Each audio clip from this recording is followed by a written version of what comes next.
하버드대 사회심리학 연구소에서 진행된 유명한 실험이 있습니다. 도움 행동 헬핑 비헤이비어에 관한 실험이었죠. 이 연구진은 두 그룹의 사람들에게 각각 도움을 받는 상황을 설정했습니다.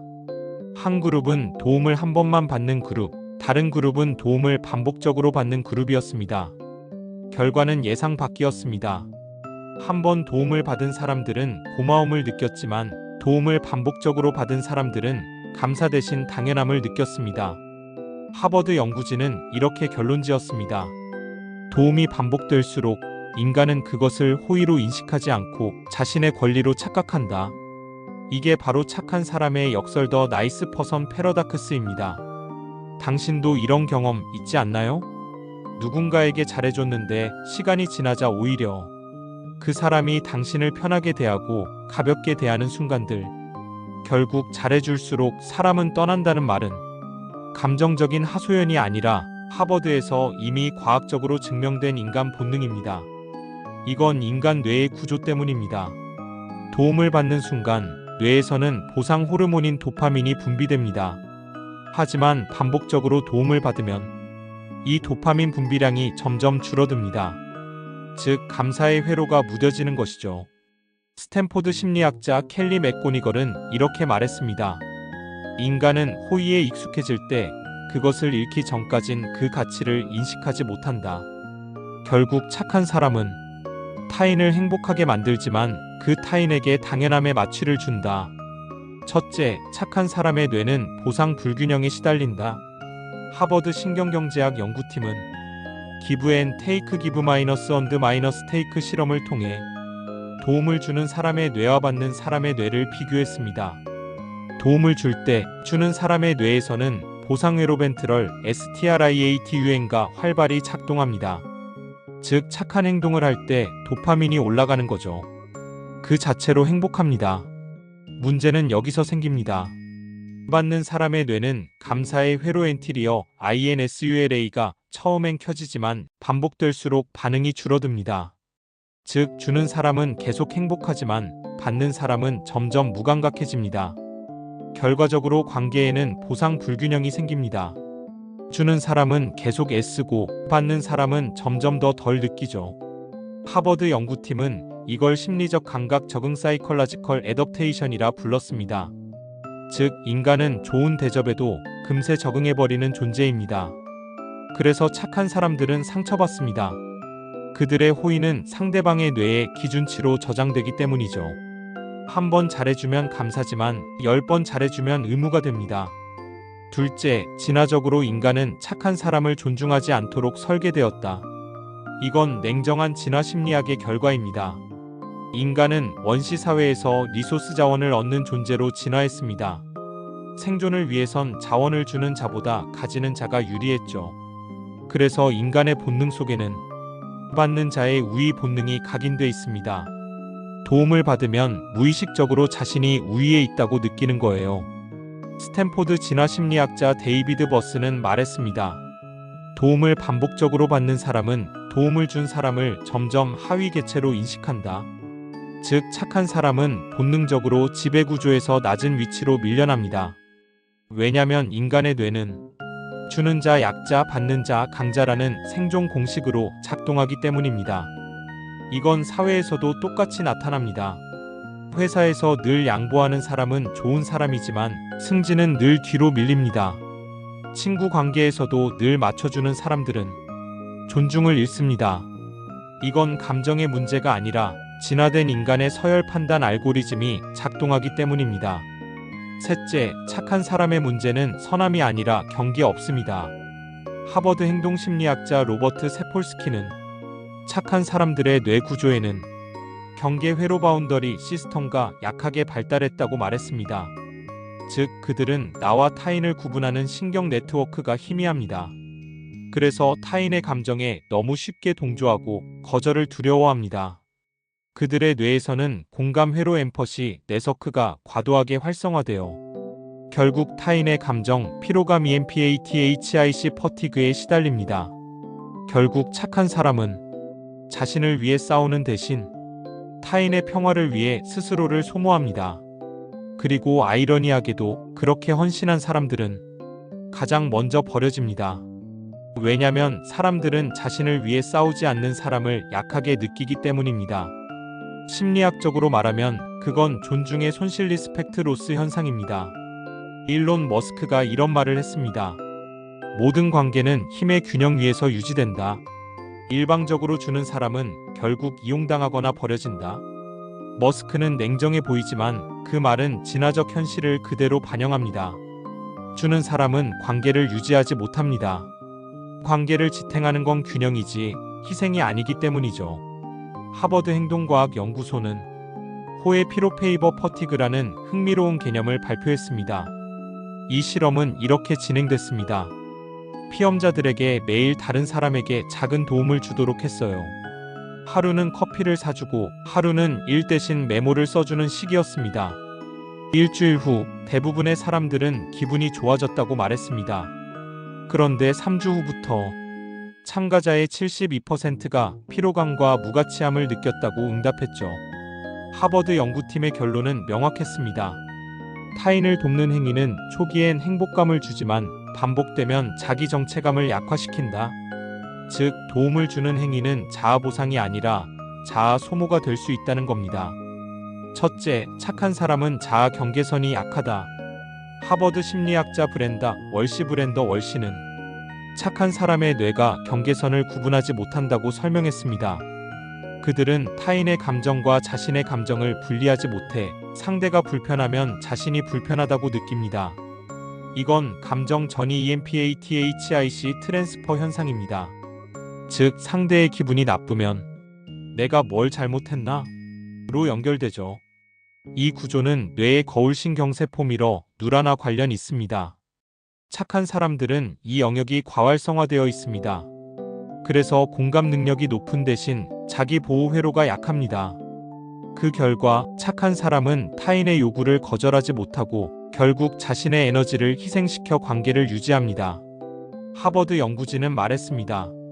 착한 사람의 문제는 나쁜 사람이 없어서가 아니라 자신에게 노를 못해서 생긴다. 둘째, 인간의 본능은 균형을 원한다. 스탠포드 진화심리학 연구소는 호이의 법칙 더 로 오브 레시프라시티를 연구했습니다. 인간은 본능적으로 받은 만큼 돌려주는 걸 선호합니다.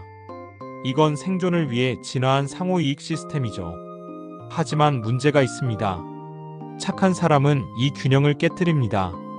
항상 주는 쪽에 머무르기 때문입니다. 그럼 상대의 뇌에서는 어떤 일이 벌어질까요? 스탠포드 신경과학팀은 이렇게 말합니다. 받기만 하는 뇌는 죄책감이 아니라 우월감을 느낀다. 즉, 반복된 도움은 상대에게 내가 더 높은 위치에 있다는 인지 왜곡을 만듭니다. 그래서 착한 사람이 많이 베풀수록 상대는 감사 대신 우월감을 느끼게 됩니다. 그리고 결국 관계를 지배해야 한다는 본능이 작동하기 시작하죠. 그게 바로 잘해줄수록 사람은 떠난다의 뇌과학적 이유입니다. 셋째, 착한 사람들은 인지 부조화에 시달린다. 하버드 행동경제학자 데니얼 길버트는 이 현상을 인지 부조화 카그니티브 디서넌스로 설명했습니다. 착한 사람은 타인에게 잘해주며 내가 옳은 일을 하고 있다고 믿습니다. 그런데 상대가 자신을 무시하거나 떠나가면 그 믿음이 깨지죠. 그때 뇌는 내가 뭘 잘못했지? 를 반복하며 자신을 탓하기 시작합니다. 이 과정에서 내적 통제감 셀프 마이너스 에이전시이 무너지고 자존감이 급격히 떨어집니다. 하버드 실험에서 이런 착한 피험자들의 뇌를 스캔하자 자존감과 관련된 전측 대상피질 ACC의 활동이 눈에 띄게 줄어들었습니다. 즉, 타인의 반응에 따라 자기 가치를 결정짓는 뇌 구조로 바뀐 겁니다. 그들은 결국 이렇게 말합니다. 내가 잘못한 게 없는데 왜 자꾸 상처받을까? 이건 착함이 아니라 타인 의존적 뇌로의 진화입니다. 넷째, 부자나 리더들은 착함의 한계를 안다. 워런 버핏은 이렇게 말했습니다. 착하게 사는 건 좋지만 그 착함이 나를 이용당하게 해선 안 된다. 그는 어린 시절부터 관계의 원가 계산을 철저히 했습니다. 도움이 선의에서 시작되더라도 그게 지속될 수 있는 구조인지 항상 따졌죠. 그는 말합니다. 진짜 선함은 내가 나를 지키면서 남을 돕는 것이다. 즉, 착함은 전략적으로 설계되어야 한다는 거예요. 일론 머스크도 비슷합니다.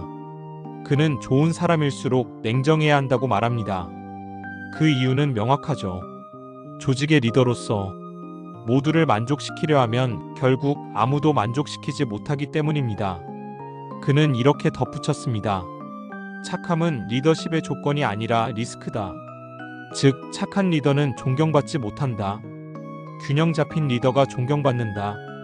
다섯째, 사람들은 예측 가능한 착함을 지루해 한다. 하버드 행동심리학 연구에서 밝혀진 사실입니다. 인간은 예측 가능한 패턴을 지루함으로 인식합니다. 뇌의 편도체 에미그달러는 새로움에 반응하도록 설계되어 있기 때문이죠. 즉, 누군가가 항상 똑같이 착하고 항상 자신을 맞춰준다면 뇌는 그 사람을 자극 없는 존재로 분류합니다. 그래서 착한 사람들은 오히려 매력을 잃게 됩니다. 하버드 연구팀은 이걸 감정 자극 결핍 이모셔널 스티뮬레이션 데퍼섯이라 불렀습니다. 즉, 착한 사람은 감정적으로 완벽하지만 본능적으로 매력적이지 않습니다. 이건 사랑에서도 우정에서도 일에서도 모두 같은 공식이 적용됩니다. 결국 사람은 자신을 늘 맞춰주는 사람보다 가끔 자신을 긴장시키는 사람에게 끌리도록 진화했습니다. 하버드대 뇌과학연구소는 착한 사람의 뇌는 구조적으로 불리하다는 결론을 내렸습니다. 착한 사람은 다른 사람의 감정을 읽는 능력, 즉 공감 회로 엠퍼시 네트워크가 일반인보다 30% 이상 활발하게 작동합니다. 이건 장점이죠. 하지만 동시에 이 공감 회로는 자기보호 회로 셀프 마이너스 디펜스 네트워크와 반비례 관계에 있습니다. 즉, 공감이 높을수록 자신을 보호하는 능력이 약해집니다. 그 결과 착한 사람들은 타인의 감정에 깊이 반응하면서 정작 자신은 점점 마모됩니다. 하버드 연구팀은 이를 감정적 에너지 불균형 이모셔널 에너지 임밸런스이라 불렀습니다. 감정은 주고받는 게 아니라 한쪽으로만 새어나가는 구조가 되죠. 첫째, 착한 사람들은 타인의 뇌를 대신 일한다. 스탠포드 신경심리학 연구팀은 공감 능력이 높은 사람들의 뇌에서 흥미로운 현상을 발견했습니다. 그들은 타인의 문제를 들을 때 상대의 뇌에서 활성화되어야 할 전전두엽 프리프론털 코텍스이 자신의 뇌에서 대신 작동합니다. 즉, 상대가 고민할 일, 책임질 일을 자신의 뇌가 대신 해결하려고 하는 거예요. 이건 매우 비효율적입니다. 자신의 문제도 아닌데 그 부담을 대리로 느끼고 대리로 해결하려는 회로죠. 결국 그들은 타인의 문제에 몰입하다가 자기 삶의 에너지를 잃습니다. 하버드 심리학자 피터 그레이는 이렇게 말했습니다. 착한 사람은 타인을 돕는 순간에도 자신을 잃는 위험을 감수한다. 둘째, 사람의 뇌는 반복된 호의를 권리로 저장한다. 하버드 사회인지 연구소는 관계 기억 릴레이션 메모리 실험을 진행했습니다. 한 그룹에게 매일 선물을 주고 다른 그룹에게는 일주일에 한 번만 주었습니다. 3주 후 매일 선물을 받은 그룹의 68%가 그 선물을 기대한다고 답했습니다. 즉, 감사보다 이건 당연하다는 감정이 생긴 거죠. 하버드 연구진은 이렇게 설명했습니다. 인간의 뇌는 반복된 호의를 패턴으로 인식하고 그것이 지속되지 않을 때 손실로 느낀다. 즉, 착한 사람의 호의는 감사로 저장되지 않습니다. 뇌는 그것을 기본값 디폴트로 등록합니다. 그리고 어느 날 그 착한 사람이 지쳤다는 이유로 조금 덜 챙기기 시작하면 상대의 뇌는 감사가 아니라 배신감을 느낍니다. 그래서 착한 사람들은 결국 오해받고 미움받고 떠나보내집니다. 셋째, 도움을 주는 뇌와 받는 뇌는 서로 다르게 진화했다. 진화론적으로 인간의 두 뇌는 주는 자와 받는 자의 목적이 달랐습니다. 주는 자는 공동체 생존의 책임자, 받는 자는 자원 확보의 생존자였죠. 그래서 받는 사람의 뇌는 도움을 받을 때마다 내가 이 관계에서 이득을 얻고 있다는 보상 인식 시스템 리워드 어너스이 작동합니다. 하지만 주는 사람의 뇌는 내가 도움을 줬다는 사실보다 상대가 행복해졌다는 감정적 피드백을 우선 처리하죠. 이 불균형이 반복되면 한쪽은 이득, 한쪽은 소모로 관계가 설계됩니다. 하버드 진화 심리학자 스티븐 핑커는 이렇게 말했습니다. 착한 사람의 문제는 도덕이 아니라 뇌의 에너지 분배 오류다. 즉, 그들은 항상 타인의 행복을 자신의 보상으로 등록해버립니다. 그래서 타인이 변하면 그들의 보상 회로도 무너집니다. 결국 착한 사람들은 타인의 감정에 종속되어 자신의 감정 시스템을 잃어버리는 거예요. 넷째, 관계에서 선함의 가치는 시간이 갈수록 떨어진다. 하버드 행동경제학 연구에 따르면 호의의 경제적 가치는 시간이 지날수록 급격히 하락합니다. 실험에서 같은 사람이 매번 커피를 사주는 상황을 설정했죠.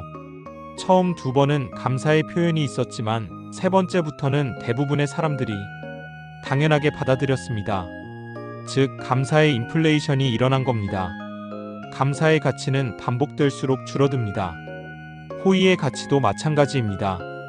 그래서 사람들은 처음엔 당신을 고마워하지만 나중엔 그 호의를 서비스처럼 취급합니다.